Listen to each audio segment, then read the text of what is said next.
Jinsu yang merupakan ketua dari organisasi bernama The New Truth mendapatkan titah dari sang angel ketika ia masih remaja. Biasanya, orang akan mendapatkan demonstrasi tak lama setelah orang tersebut mendapatkan titah. Tetapi Jinso sendiri, ia mendapatkan titah yang akan dilaksanakan dalam rentang waktu yang lama, yaitu dalam 20 tahun mendatang. Selama hidupnya, ia terus diselimuti oleh ketakutan dan siksa akan kenyataan kematiannya yang sudah pasti. Sebenarnya, Jinsu tidak mengerti mengapa ia dijatuhi hukuman mati dan diseret ke neraka. Ia menemukan makna dalam mengarang kebohongan yang rumit, sehingga orang lain dan situasinya tidak harus melalui siksaan mental jangka panjang yang sama seperti yang dialami. Hal inilah yang membuat organisasi The New Truth terbentuk. Bangkitnya organisasi The New Truth pada tahun 2022 sampai 2023 dimulai pada tanggal 10 November 2022 di sebuah coffee shop kecil. Banyak pelanggan yang mempertanyakan akan kebenaran dari video sedang viral pada saat itu. Video itu merupakan Jinsu yang sedang menceritakan mengenai angel dan 3 monster yang akan melakukan demonstrasi ke orang yang akan dikirimkan ke neraka. Pada saat itu juga terdapat seorang pria yang terlihat gugup sembari melihat jam pada layar smartphone-nya. Saat jam mulai menunjukkan pukul 1.20, 3 monster tiba-tiba muncul dan menghancurkan coffee shop itu. Mereka pun mengejar pria tersebut, lalu menyiksa dan mengirimnya ke neraka. Setelah urusan beres, ketiga monster tersebut pergi dengan menggunakan portal. Selama demonstrasi tersebut, banyak orang yang melihat serta merekamnya, dan seketika membuat kejadian itu menjadi viral. Karena peristiwa tersebut, seorang detektif bernama Kyung Hoon bersama dengan pacarnya Eun Pyo ditugaskan untuk menyelidiki peristiwa tersebut, dan Jinso serta The New Truth yang viral setelah peristiwa demonstrasi itu. Di TKP, Kyung Hoon pun juga bertemu dengan Jinsu yang sedang melakukan pertemuan untuk menyebarkan keyakinannya. Jinsu pun juga menyebut bahwa mereka yang menjadi korban adalah orang yang berdosa. Selama diwawancarai oleh Kyung Hoon, Jinsu bercerita bahwa dulunya ia sempat ingin bunuh diri. Tapi semenjak menyaksikan demonstrasi oleh ketiga monster tersebut di Tibet, seketika ia merasa sudah menemukan tujuan hidupnya. Setelah wawancara mereka selesai, diperlihatkan seorang ibu rumah tangga bernama Park Jung-ja yang sedang disambut oleh kedua anaknya untuk merayakan ulang tahun ibunya itu. Tiba-tiba saja, sang angel menampakkan wajahnya dan memberikan titah bahwa Jung-ja akan masuk ke neraka dalam 5 hari lagi. Keesokannya, para polisi menangkap sejumlah remaja anggota dari geng Arrowhead yang mengeroyok seorang novelis menggunakan senjata. Sementara Kyung Hoon mengurus korban tersebut, Jung-ja mendatangi seorang pengacara dari firma hukum Sodo bernama Hye-jin untuk meminta bantuan.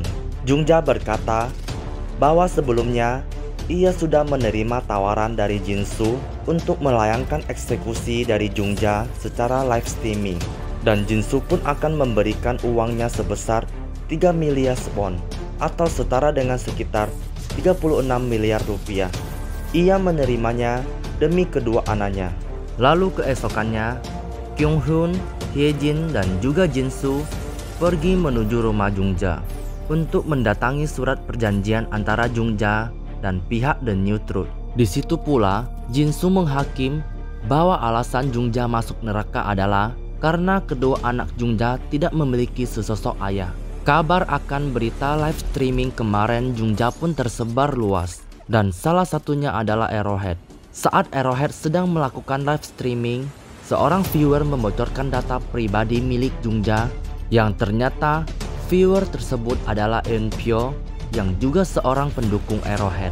Di sisi lain, Jinsu bersama dengan anak perempuan Kyung Hoon yang bernama Hye-jung pergi menguntit seorang pembunuh yang sudah membunuh ibunya Hye-jung.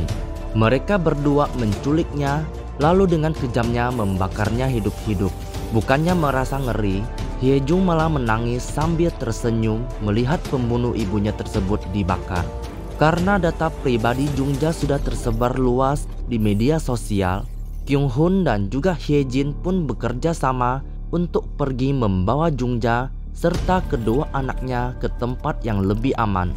Ini karena Arrowhead menuduh bahwa Jungja sudah membunuh pasangannya dan juga melakukan kekerasan pada anak-anaknya.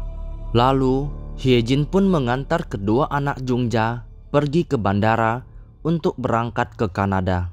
Keesokannya, setelah para remaja dari Arrowhead menyerbu kantor polisi, The New Truth pun sudah menyiapkan sebuah panggung untuk memulai live streaming kematian Jungja. Demonstrasi tersebut dihadiri langsung oleh anggota VIP dari The New Truth dan juga banyak orang. Setelah hitungan mundur selesai, tiba-tiba saja tanah bergetar dan ketiga monster penjaga tersebut pun muncul. Awalnya, Kyung-hun mencoba menembaki mereka, tetapi tembakan tersebut tidak memberi efek sama sekali. Ketiga monster tersebut pun langsung menganiaya Jungja dan mengirimnya ke neraka. Melihat kejadian itu, semua orang pun sujud terkecuali Hyejin yang syok dan Kyung-hun yang pingsan akibat pukulan monster tadi. Keesokan setelah bangun, Kyung-hun mendapati dirinya sendiri di rumah sakit dan jalanan di luar pun sepi. Sebelumnya setelah demonstrasi dari Jungja, Jin-soo menjadi terkenal dan menjadi orang paling penting di Korea. Ia pun diwawancarai oleh berita lokal mengenai The New Truth dan juga perbuatan baiknya yang sudah mereka lakukan selama ini. Setelah mereka sibuk wawancara, Kyung-hun juga menemukan CCTV yang memperlihatkan Jin-soo menggunakan hoodie hitam sedang menyeret pembunuh dari istrinya. Dengan emosi yang meledak, ia pun langsung pergi menuju kediaman Jin-soo. Sementara itu, Arrowhead di live streamingnya menyebut bahwa Hyejin dan Kyung-hun adalah musuh umat manusia serta harus disingkirkan. Mereka berdua pun menjadi incaran warga, khususnya Hyejin yang diteror oleh pasukan geng Arrowhead. Kyung-hun dan Jin-soo pun akhirnya bertemu setelah Jin-soo menyuruhnya untuk menemuinya di sebuah sekolah terbengkalai. Jin-soo pun menceritakan masa lalunya dan apa yang ia rasakan selama ini kepada Kyung-hun. Jin-soo juga mengungkapkan bahwa salah satu alasan ia membentuk The New Truth adalah agar masyarakat luas bisa merasakan ketakutan yang sama ia rasakan selama 20 tahun ini. Lalu waktu pun tiba di mana ketiga monster penjaga muncul untuk membawa Jin-soo ke neraka. Setelah itu, Kyung-hun kembali ke rumahnya dan menangis di pelukan Hyejung yang tanpa ekspresi.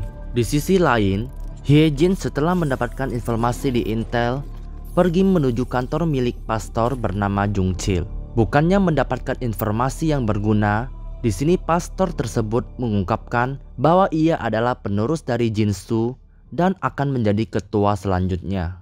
Atas dasar perintah Jin-soo, ia pun menyuruh para anggota Arrowhead untuk memukuli Hyejin dan meninggalkannya terluka. Kebenaran yang mulai terungkap pada tahun 2027. 4 tahun berlalu semenjak eksekusi dari Jungja, satu negara sudah mempercayai dan mengakui The New Truth dengan Jung Chil sebagai pemimpin yang baru. Ia mulai memperbesar organisasi ini.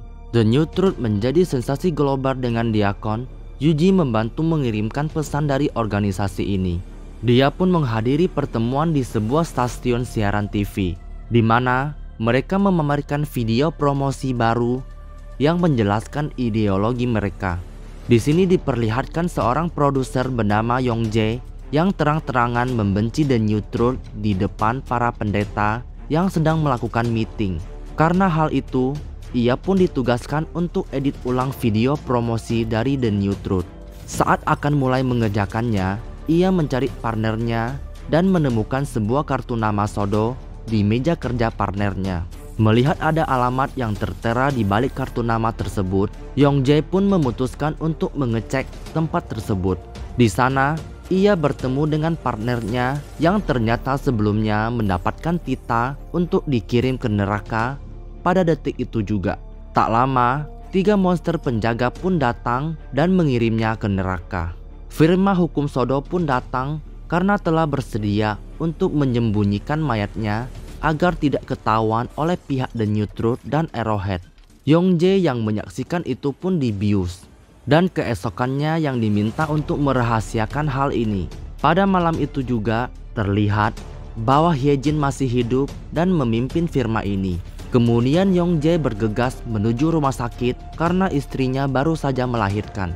Mendapati bahwa bayi mereka yang baru saja lahir sudah diberi titah untuk masuk ke dalam neraka dalam 3 hari lagi, yang membuat pasangan tersebut putus asa. Yongjae memutuskan untuk meminta bantuan kepada pihak Sodo, dan Hyejin pun memutuskan untuk membantunya. Tetapi The New Truth juga sudah mengetahui tindakan dari Sodo ini, sehingga Jongchil pun memerintah Yuji untuk memberantas organisasi Sodo. Yuji dengan membawa geng Arrowhead berhasil membunuh 2 anak buah Hyejin dan membakarnya hidup-hidup. Mereka pun turut mengincar tempat persembunyian Hyejin, di mana Hyejin berhasil kabur dari serangan mereka.